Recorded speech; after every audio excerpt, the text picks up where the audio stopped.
Hello and welcome to the Keep It Local Maine podcast, where we interview local business owners and Maine residents to learn more about what they do, who and what inspires them, and how they use experiences to steer them into the future. My name is Todd Regalinski. And I am Kimberly Regalinski. And we are the publishers of Keep It Local Maine, a local magazine that helps to showcase local businesses to the people in and around their communities. Thank you for tuning in to our weekly podcast that you can subscribe to on Podbean, Apple Podcasts, and Spotify. You can learn more about us at keepitLocalMaine.com and follow us on Facebook, Twitter, YouTube, and Instagram through the links in the show notes. In this episode, we'll be talking with Aaron Case from Domestiks Professional Cleaning Services. Aaron has been the president of Domestiks Professional Cleaning Services for the last 5 years. After graduating from college, he worked with financial firms in various capacities, including sales, relationship management, and regulatory compliance. Since returning to the family business that his father started over 30 years ago, he handles advertising and promotion for the company, working closely with his father, John. Welcome to the show, Aaron. Thank you. Thanks for having me. Yes, we're glad you're here today. So, thanks for coming in and Coming in. Yeah. into our virtual studio. Coming into our virtual studio. Yes. It's so weird using the terminology like we're doing an interview in person, but it's really not. Right. It's really not.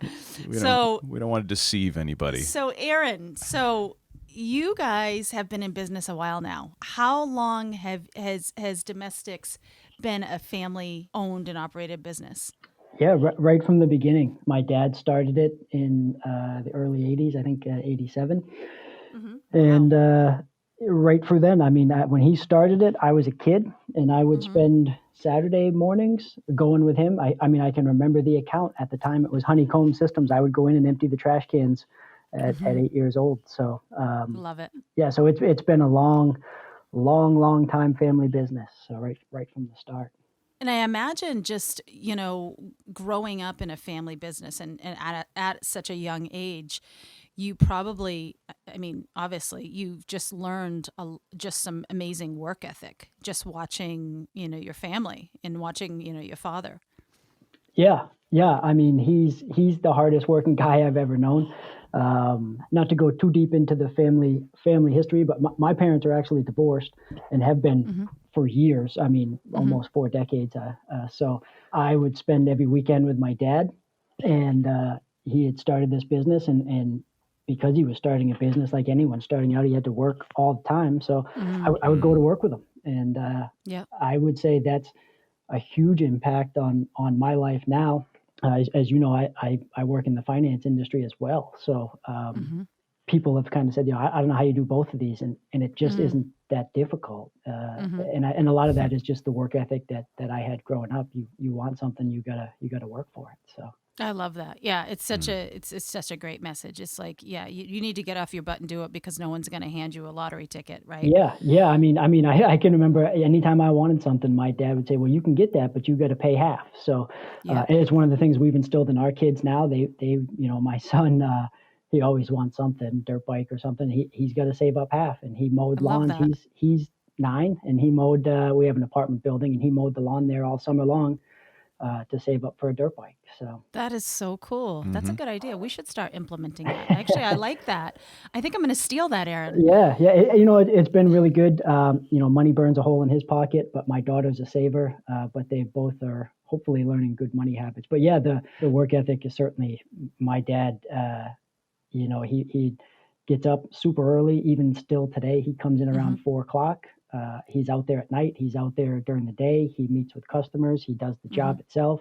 He'll strip the floors. He'll do the carpets. He's a hands-on, out there in the field kind of guy. A heck of a sales guy, heck of a customer service guy. And he just, I don't know how he does it. He's 66, I think now, and he just keeps going. And part of it is, he doesn't look that old, and he doesn't seem that old, but given that I'm 40 now, it's more in light when I look at it and say, well, what are we doing going forward here? And I just don't think he has a plan to retire or want to. He enjoys the working itself. So. Yeah. And that's awesome that, obviously he does enjoy it, to be doing it as long as he's doing. And that's such a, I imagine it's just so huge for someone to be in a business as long as they have you. They obviously have to enjoy it. And it sounds like he really enjoys what he does. Yeah, I mean it's a very physical job and it's a demanding Hmm. job, and we have a great staff, but inherent to this business is a level of turnover, Hmm. and a lot of times we run a pretty tight ship. We don't keep extra people on staff, Hmm.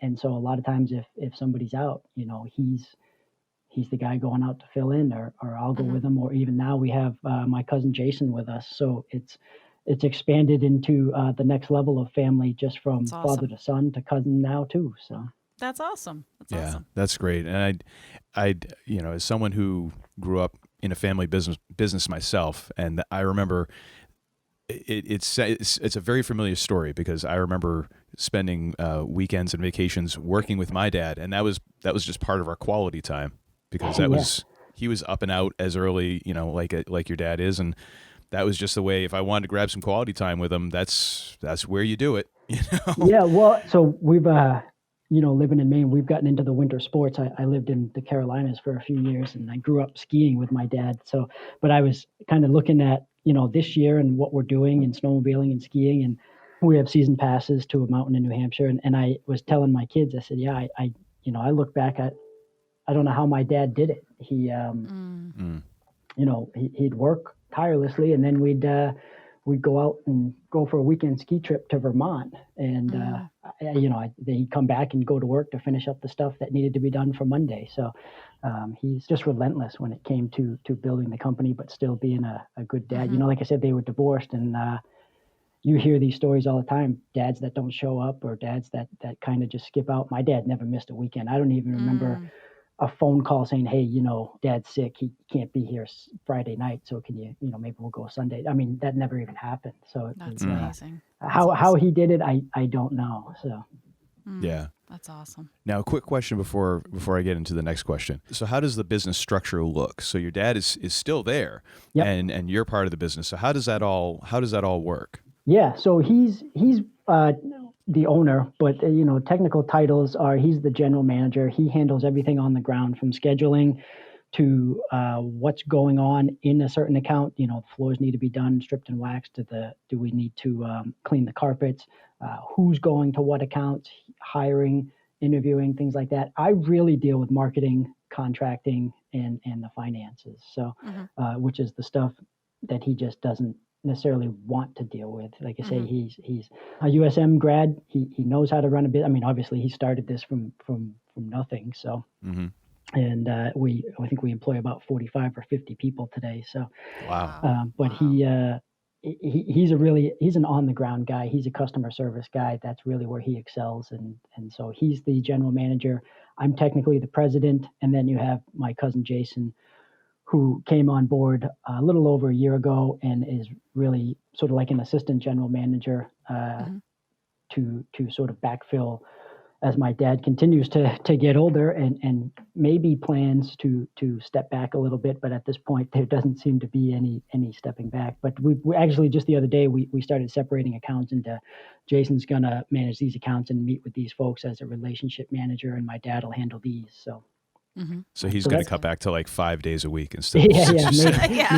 maybe He'll part-time cut job. back to like what everybody else works. That'll be Yeah, his. yeah, He won't know what to do with himself at that point. right. I mean, that is one of the benefits of, you founded the business and you know what you like to do, and then you find someone else to do the stuff that you don't want to, so that you're not as passionate about. And that's Yeah. great that you That's great. you have that opportunity to do that, kind of Yeah, it's fill really that been a role. unique situation for me, as like I say, I lived in the Carolinas for a few years. We had my daughter. She had some health issues, nothing major, just constantly sick. And so we said, we didn't have any family down there. So we moved back to Maine, and Hmm. I had planned to go to just work with him full time. And the company I worked for, LPL, offered to let me work remote. And I said, well, that'd be great. So I Wow. did that. I gave my dad some ideas early on, hey, we could probably do this, and you could probably grow the company a little bit. And next thing you know, what was supposed to maybe be a short term thing is now, since 2009, I've been a part of what's going on, and seemingly more in depth every year. But Wow. we've doubled the size of the company, so that's been really fun to be a part of. That's That's awesome. awesome. That's amazing. So this seems like a lot of changes with you getting into the business and all that. But what are some of the ways the business has changed for you over just the past 7 months? Yeah, so with the COVID pandemic, our house cleaning, we shut it down. and mainly because people didn't want us in the house. Everybody was sort of nervous about what's happening, right? Who's in their house? Are they sick? What are your protocols? Things like that. So we shut down the house cleaning, and we were a little nervous about that. That's sort of where we started. Now, commercial cleaning makes up the majority of our business, but house cleaning and carpet cleaning are the other probably 20%. So that stuff came to a grinding halt pretty fast.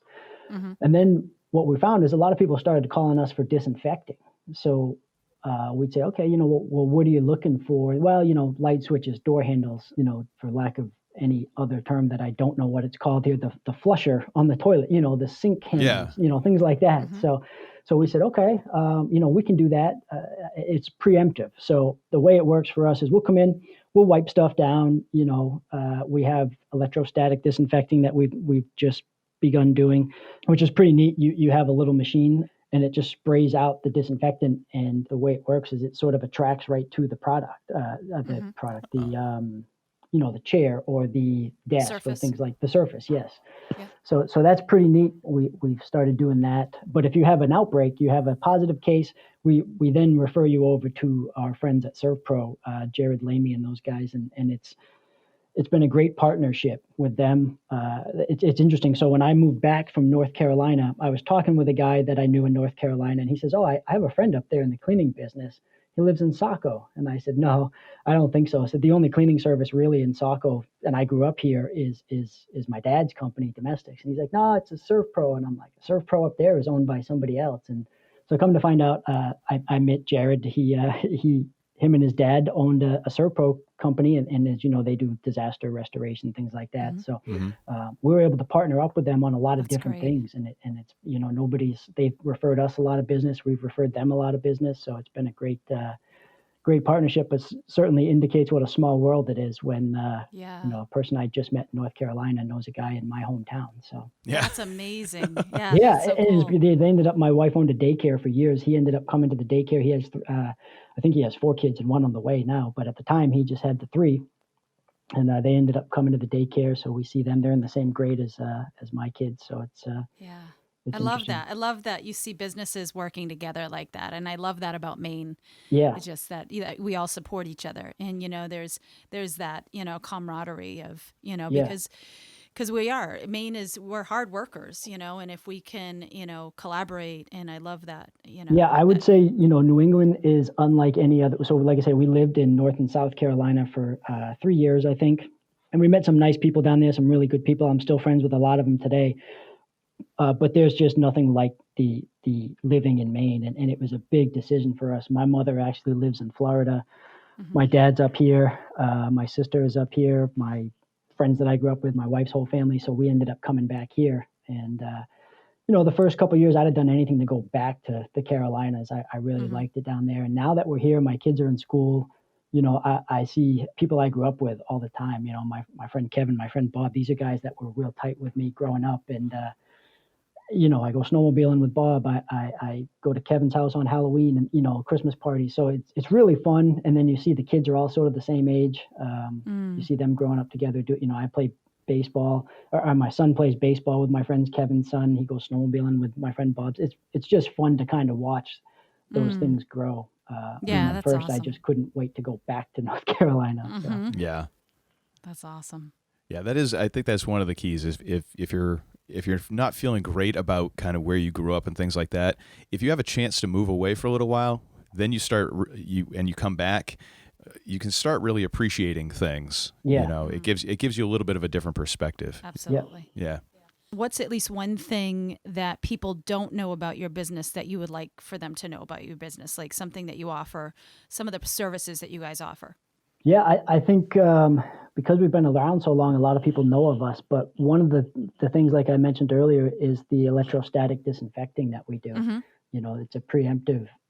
It's a disinfectant that's used anyway. So if ServPro comes in, they're doing a very similar process to what we do, but they're sort of like a hazmat team of people certified to deal in virus outbreaks and clean up and things like that. So my guys are mold certified, water certified, and fire certified, but we didn't get the the ability to deal with crime scene cleanup and things like that, Right. because it was just not something we wanted to do. But this Right. preemptive disinfecting is very interesting stuff, and the funny thing is it doesn't look like much when you do it, but it works very well. And a lot of companies are asking about this, especially right now during the pandemic. So, I don't know, maybe a year from now, maybe they're not, but we've really been doing that stuff. It's been great. It's been effective. And then I think just that ability to team up. So if someone calls me for something and it's not something I actually do, I can say, hey, we can do this aspect of it, but what you really want in this situation is a guy like ServPro. And you don't even have to call him. I'll call him and put him in touch with you. So it really, it's awesome. That sort of partnership there allows for us to really be a part of things that normally we just refer out and maybe get some other company that also takes the janitorial contract from us or something like that. So, So for the electrostatic. Yep. Do I have that right? Okay. Yep. I always like to try and make sure I'm not way off base on names and stuff. Yeah. But does that actually kind of help the disinfectant stay on the surface longer? Correct. Or is it's a non-wipe disinfectant. So you spray it and it attracts to the surface and then you spray and walk away. There's no wiping it down, anything like that. Wow. So. How often do you recommend like a company that was to call you up and say, hey, I want you to come in and do this for our office? How often do you recommend that they do that? Yeah, it really depends on what your budget is. Obviously during these times, right, this type of stuff's not cheap. The equipment's pretty expensive. We see people saying, well, if you could do it 2 days a week, we'll supplement with our own stuff. And that's fine. We're really just trying to work with everyone. I mean, ideally you want it done a lot because once that surface is clean, it's clean. But once, if Kim comes and touches that surface, now it's, I don't want to say infected, but it's contaminated now, right? Whatever Kim had on her hands is now contaminated. And if I spray it again and then Todd comes and then I come, everyone's touching it, it only lasts as good as the time that it has to sit there. So, but it's one of those things, I think does two things. It does work. It is a disinfectant. So it's disinfected from whatever I may have touched until the time it's sprayed and then Kim touches it. So, and those are obviously just examples. But then as long as people are sort of doing the right things, right? Hey, wash your hands, use the hand sanitizer, wipe stuff down if you're touching it and sort of backfilling with their own stuff. It's a very effective measure against and nothing's foolproof, right? Especially in this day and age. But it works very well and it seems to bring a lot of peace of mind to companies, especially. So we started doing a lot of it during the day, which, with one company we work with, we do some during the day and we do some at night. And I think that it's a two-pronged approach there. You're doing it during the day. So yes, it's probably as soon as we leave, it's being touched again, but people are seeing that company take an active approach to mitigating risk, right? So that's great. Yeah. And then we come back in at night. So you're really getting a twice a day type disinfecting. And while nothing's foolproof, it adds that layer of confidence to your employees. Absolutely. Absolutely. For sure. It just shows you that, it shows that you care about them. You know what I mean? It's like you're taking that extra step to, you're taking action, we have multiple companies where they're every day doing this. And then we have other companies where they're once a week or twice a week and really they're supplementing with their own sort of, wiping down of things. That's great. So I guess it seems like you of course, having a business run for this long is in itself an achievement. Because I don't know what the percentage is, but I'm sure there's a hefty percentage of small businesses that just disappear after a year or two. And just kind of run their course. So to have a business for this long is successful, but 33 years. I know. Yeah. And I'm glad you did your calculator. I just had to do that on my calculator. As he was talking. I wasn't going to try because I don't math very well. Yeah. I just make things look pretty on the page. Yeah. When you look at success, how do you define success for yourself personally within business or even going into your life as a whole? It's interesting. I grew up with my dad working very hard and being very financially successful. When I lived with my mom, we were certainly not as financially successful as my dad. I kind of joke my mother and stepfather were sort of hippies. We didn't really live anywhere longer than 18 months. They were very much go with the flow. And I don't have that personality. So, I've lived in the same house for 10 or 12 years now, and that's the longest I've ever lived anywhere. So I think there's two points to success, right? There's the financial aspect of, feeling safe and secure and having an income and taking care of your family. And then there's the aspect of being around for your family as well, right? Taking my wife and I go out to dinner. Try to go out once a month. Right now, it's a little tough. Once a week. Right now, it's a little tough. So it's probably more like once every 6 weeks. But we take time just to be me and my wife, because at some point, the kids grow up and leave and go to college or move somewhere else, and then so I think there's that two-pronged aspects there where you say, I want to be a good father, I want to be a good husband, and part of that is doing what you do, is working hard and making sure bills are paid and making sure everyone feels safe and secure. But then there's that other part of being present, and I think I was very lucky with, and I say all of my parents, my dad, my stepdad, my mom, they were all around. I had birthday parties right from the get-go with my mom and dad at the same birthday. There was no separate birthday parties. There wasn't one at my dad's house and one at my mom's house. They made a conscious decision early on to put me ahead of any disagreements they may have had, So That's awesome. So so that's that. I define success in being able to do the things I want to do, but being present for my children and my wife too. And that's not, my wife works very hard. She owned a daycare for a long, we always say we put in the work up front so we didn't have to work as hard later on. So she works part-time now at TD Bank, but she owned a daycare for 7 years as well and sold that. It was a successful daycare, and it was something she had never done. She just couldn't find a daycare she liked. So she said, I'm just going to open one. So, just hearing your story is awesome. There's so much inspiration in there, but who would you say, who or what inspires you? Yeah, I think my dad certainly, he instilled that work ethic. He gave us a lot of real talk growing up. Hey, Kim, you've seen me. I'm not a very tall guy. I'm 5'5" at best. I may be even a little shorter than that and just stretch it to 5'5". So, but I knew I wasn't going to be a professional athlete, right? So, and my dad always said, you need to play sports. It'll help you work in a team. It'll help you shoot for goals. But he was very real. I knew from day one there was no question I was going to college, and it took me a little bit to get through. But you're going to college, and that's just what it is. And at the end of the day, him pushing me, my mom, my stepdad pushing me, saying you got to do this. And it wasn't that I wasn't smart. I just I got bored pretty easy.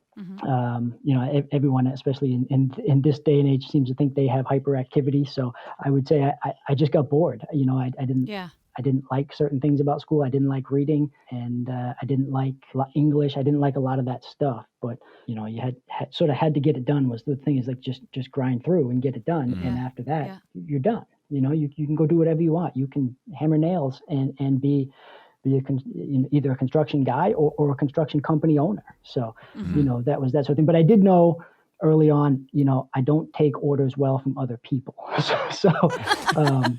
So that was always probably my biggest struggle, is making sure my dad would say, you got to understand that you're not the boss.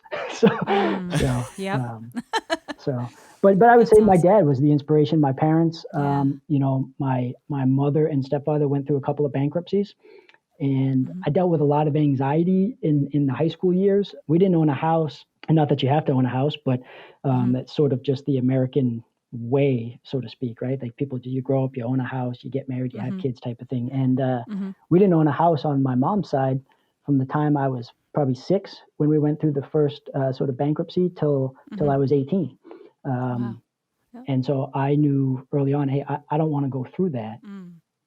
I want to, my dad had a much more stable place to live, and as far as a singular home, and so I wanted to really provide that. I didn't want my kids to worry, so I probably take a lot from all of my parents when it comes to that. I think my stepfather and mother had a very unique lifestyle that he died about 6 years ago, but they had a very unique lifestyle that I always wanted my kids to see, because they did what they loved. And that's something, I think you take some of that and you take, maybe my dad doesn't love cleaning, but he does a good job at it, and he works hard, and he's built a successful business, and that allows him to do the other things that he does love to do. So, and I'm probably just putting that out there. Maybe he does love cleaning. I don't know, but you know, I think I just looked more at the steadiness of my dad when it came down to, okay, if I can take some of this and from him and some of this from my other parents, you know, and meet somewhere in the middle, have a really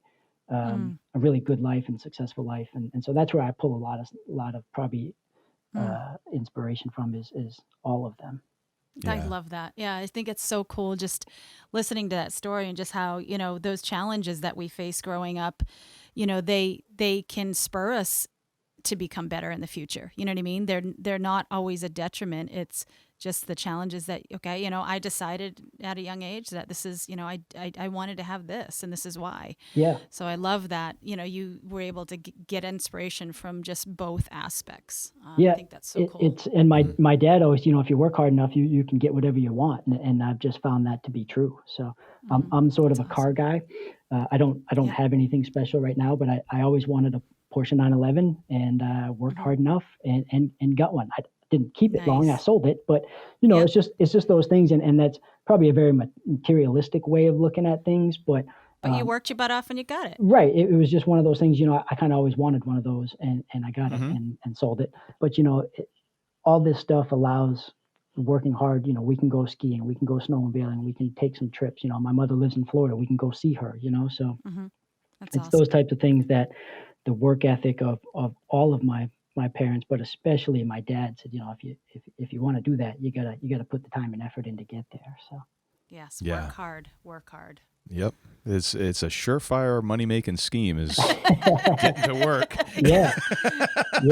Well, you know, it's funny. So I do listen to a lot of podcasts. That's why I thought this was really cool when you guys were starting this. But I was listening to Jim Rome podcast the other day with Edger and James.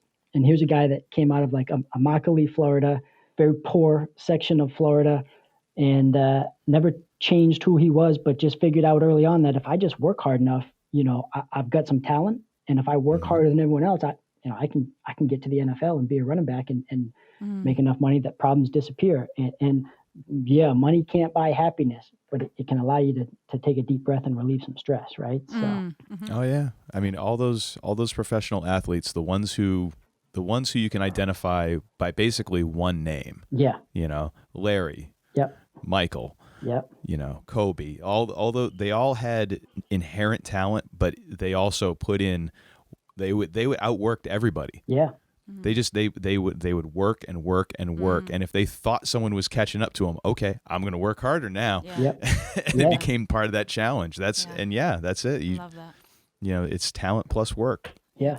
So we've come to the end of our time here, but we always ask one last question, which is to kind of get out of business a little bit. And what is your favorite thing or place or thing to do in Maine? I don't know. I can tell you, if we included the White Mountains of New Hampshire, I would say my favorite place is 100% North Conway, New Hampshire. I have a friend with a house out that way. We've stayed there. We go skiing out there. We have our season passes to Cranmore Mountain out there. But in general, right, that whole aspect of the White Mountains translates right over to Maine is being outdoors. When we go snowmobiling, that's, you know, we live out in North Saco. We're part of the Pathfinder Snowmobile Club. We kind of park right there and head out. And it's those times that, yes, the snowmobiles cost you something, but once you have them, you can go out and do something and it actually costs you nothing but a little gas. And you can go out and just kind of tool around. My son absolutely loves it. My daughter, my wife are both into it as well. So, you know, being outside the winter, you know, it's funny because we moved away from North Carolina, to Maine to North Carolina to get away from the winters. And when we came back, we just became, you know, much more into the winter sports. And you kind of have to be into something, I guess, in the winter to get out here. But being outdoors, being skiing, being on the snowmobiles, just being outside in the winter and the summer, but especially the winter because it's so long. You know, that's definitely our favorite thing to do is just being outside in the winter. That's great. Awesome. That's great. And as the person who does the editing and also, you know, grew up in New Hampshire, I'll allow the White Mountains. I'll tell you, It's absolutely our favorite place. We go there every year on our anniversary. We take the kids there quite a bit. We're always on the Kangamangas Highway, when we're out there, either just driving around or hiking somewhere. So yeah, it's such a great area. Yeah, and then I guess you can even tag that. I'll even tie that back into Maine. Is that it is within driving distance. It's not that far. And there's so many places that you can get to from Maine if you just live here. That's a great part about Maine is we've got all these awesome places surrounding us. Yeah, and so a couple years ago for our anniversary, we skipped out on North Conway and went up to Bar Harbor, which I've never been. I've never really been north of the Belgrade area. Bar Harbor was it's just interesting. There's huge parts of Maine so far away that I've just never been to, and so Bar Harbor was a real neat area. So yeah, did you guys make it up the mountain? we did. Yeah, is it Cadillac Mountain, right? Cadillac Mountain. Yeah. We drove people up go up there, to watch the sunrise. and it's the view beautiful. from there is amazing. It was a perfect It's just day. amazing. So yeah. it was, but it was just one of those things. Like I'm 40 years old and I've lived in Maine for the majority of my life and never really been north of that Belgrade area. So Bar Harbor was a neat place to see. Finally. There's a lot of good places to see here in Maine that we haven't even been to. Yeah. It's just You're not supposed to say that. You're supposed to act like we are experts. Well, oh wait, people are listening to this and they know different. Yeah. so, Well, Erin, thank you so much for taking time out of your day and talking with us and really kind of explaining about Domestiks and about your history in the business and just sharing all that, your story. We really appreciate all that. And we'll have links to your website and all those things in our show notes, as well as phone numbers to give you a call for cleaning and things like that. Thank you again so much, and we will hopefully talk to you again soon. Yeah, thank you. Thank you. I really appreciate it. I think the podcast is super exciting, so I hope it's really taken off for you. Thank you so much. Thank you so much. Appreciate it.